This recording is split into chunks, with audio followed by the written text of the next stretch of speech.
Hey guys, it's your boy Rick Fist, and today I wanted to talk about this series that goes by the name of Batman Beyond. I've been recently rewatching it, and it's a great series from my childhood. And today I wanted to talk about the episode Heroes, which is probably one of the best episodes I can say from season one, and one of the most depressing. They have their own version of their Fantastic Fourness episode. They introduced as the Terrific Trio with Magma, Freon, and 2D Man. And I just want to break down what happened, when, where about this episode. Just for you guys to see a little peek into one of the most saddest moments from season one. The show was way different than I expected. The nostalgia train ran right into the ground with this one. Because, man, every episode's a roller coaster, and this is probably one of the most craziest ones. So let's get into the video. All right, first thing first, before I get too deep into the episode, I'd like to start off talking about how the three superheroes are introduced. After a night of Terry McGinnis, Batman fighting a couple robbers and not being able to handle it, Freon walks onto the scene, freezing one, and then 2D Man and Magma comes to sweep it up, clean up the other two. Now, right directly after this introduction to them on the scene, after Batman being bewildered and confused on who these people are, we get dropped right into their backstory, which I shit you not. It's just a Fantastic Four. Them in similar suits, almost to astronaut suits, are in their lab after getting hit with these crazy cosmic waves, kind of basically. Uh, One of them's turned into basically there is a woman, but she's invisible because she's literally goddamn liquid nitrogen, and then 2D Man being able to stretch and fold into just only flat surfaces. So Mr. Fantastic, and then Magma, which is a fusion of Human Torch and the Thing all in one person, which will be important later in the episode. Magma, I could say out of this episode, was probably the most heaviest character it was focused on from the group. I mean, the other two still spoke and had their moments, but I feel like this kind of became more of a Magma thing. And even later, when the team is referenced throughout the series, well, so far, I've only seen Magma references to was again the terrific trio. So we'll continue on with the story a little bit more. But so far right now, when they're first introduced to the series, they seem like good heroes. They're already being marketed like like a comic book series and like a TV show. Like they're just like, primetime heroes like the JLA with their own branding and stuff. Because currently, right now in Batman Beyond season one, there's no current JLA if I'm not wrong. So this is the closest thing they have right now. And then Batman also sees this opportunity for him to have some time because if any of you guys are familiar with Batman Beyond, Terrence McGinnis is a teenager at the moment, and this is eating into his school life and personal life. So we'll keep on going, pushing with the show. Let's see what else this episode could reveal and show you the really true dark side of it. All right, guys, let's keep it going. Now, as the episode continues onward, we are shown another incident of the terrific trio coming in to save the one of the councilmen in Gotham's family, his daughter and wife. Now, during this, spontaneous rescue, Magma comes in to save the girl, and she's frantically screaming. And I mean, I shit you not, this man loses it over this girl seeing him as a monster. Right after the save, destroys a cop car and moves it on. Now, this is something I almost forgot about the episode, and it's perfect to bring up in this video. But the way the kind of team dynamics a little different. Instead of the great scientist that knows everything being a 2D man, it's Magma. Magma is the big time scientist that knows all of that and then some. And they also introduced a fourth character that's technically part of the Terrific Trio, which was another one of their friends that was working in the lab that supposedly had to miss the crazy event that turned them into what they were because he had a finance meeting. Now, they quickly kind of asked him, he feels as though he may have known what went down, but he doubles down on he doesn't know what happened.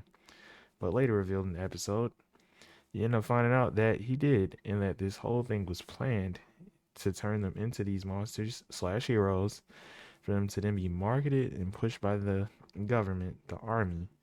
So this is the Fantastic Four plus with some government backing and a pretty twisted plot line. Now, not to give in too much, but I'll have a little bit more of a deeper talk about this further into the episode. So I'll let you guys go and let's get back to it. Something else to add into the episode and what they kind of push forward throughout it the whole time about the heroes or the terrific trio is they're just like a more wholesome take on the hero, role that they're now so greatly marketed. They're in every toy shop and they're everywhere. They got Magma underwear. Even Terry's little brother brings up like, "Oh, cool, Magma underwear," and then proceeds to be like, "Yeah, they pretty lame. Batman is shit. Is Batman over everything else." And it's kind of something else you could see in the episode that the dude kind of did it because he could see it was a market for heroes, so he turned his friends into him and knew what he was gonna do right afterwards. I think it's the one thing about this episode that I love the most is just like how he planned out and sculpted these people's lives without them even noticing, and then proceeds to try to throw them away when he gets the chance to when they seem defective, which we'll get into a little bit later, and not to give too much to it. We're gonna have a big conclusion at the end to kind of get more into detail about everything. As the story progressed, we later find out that the missing member of the terrific trio, the fourth member, turns out that he knew the whole time what was going on. And he also later finds out that their DNA is unraveling. Their cells are unstable and they're soon to die. They're going to slowly lose their minds, every type of conception of morality out the window. Now, preceding him finding that out, Magma goes and breaks into the lab and then also finds out the same information. Most of the team is kind of taken aback by it, believing their friend, you know, giving him the benefit of the doubt. But Magma's like, no, you have to see this. After they proceed to find out what's going on with them, they are then proceeded to be attacked by the US government. As I brought up before, their friend threw them away like trash the second he figured out that they were defective. A terrible, terrible friendship. Now, after the big attack from the military, the terrific trio fakes out Batman in the military with a fake decoy ship, which is basically just their fantastic car. I shit you not, they even had their own fantastic car. But directly after the fake out, they go straight to their friend's lab, confronts him about the whole situation. And turns out he did all of what he did. I guess this dude's basically the extra member plus Doctor Doom, cause dude's like, yeah man, I just turned dude into Magma and other dude to 2D man because Freon, I wanted to talk to you. After them finding that out, they proceed to be like, all right, let's make you just like us. But he also brings up in the course of them trying to do that, that he knew that the core would have became unstable, but if it continues to go on past the point that just transformed them, so him becoming the fourth person, like yeah, if the core stays any more unstable than it already was before when it transformed you guys, the whole city would go up. And in that moment, like he said, they would become psychotic or lose their mind or whatever. They were like, we don't care. We'll blow up the whole city as long as you get to be like us. So this story takes a turn for the worse because I shit you not, Batman takes down each and every single one of them in the most horrific way, with Freon being sucked into a goddamn vent, with Magma being dehydrated, and also, if I'm not wrong, 2D Man also being sucked in the same vent. Obviously, they did not survive any of these attacks. These characters are referenced frequently in the background of the series after this point, but from everything I've seen, Batman straight up murdered these people. And that's probably one of the most saddest parts of this, because they also were victims too. They had no choice in what they were put into to become heroes, or any choice in losing their minds. But of course, they had to get put down. I hate to say it, it was messed up. I feel like it could have been a lot of other ways. It could have been taken care of, but Batman was up against three superpowered individuals with no other way out. Uh, man, this episode was a lot for me. Heavy indeed. All right, now that was the gist of the majority of the episode, but one thing I can add on that I didn't add was at the very end of it, Batman asked their friend, yeah, man, was it worth it? And he's like, no. because he was like, "You don't understand. I was their friend." He's like, "Yeah, right." But that's the one thing I like about this whole episode. This was one of the couple first episodes. I think it was episode 6. And this episode went over the want to be hero, the glam and fame of it, and then also the consequences or curse side of it with Magma being like he can't be seen as anything else than a monster to anyone because he no longer looks human.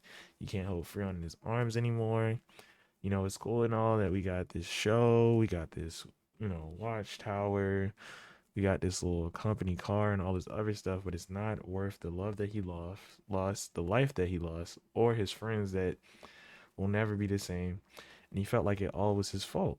For Magma to later find out that he wasn't the villain he thought he was for causing this to happen to his friends, and that it actually was, like I said before, the fourth missing member of the Fantastic Four.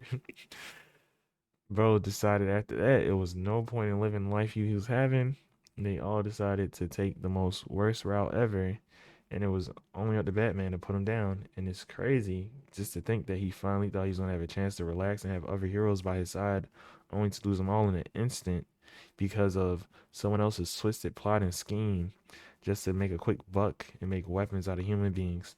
It it was an episode I feel like really encapsulate the whole series of Batman Beyond. I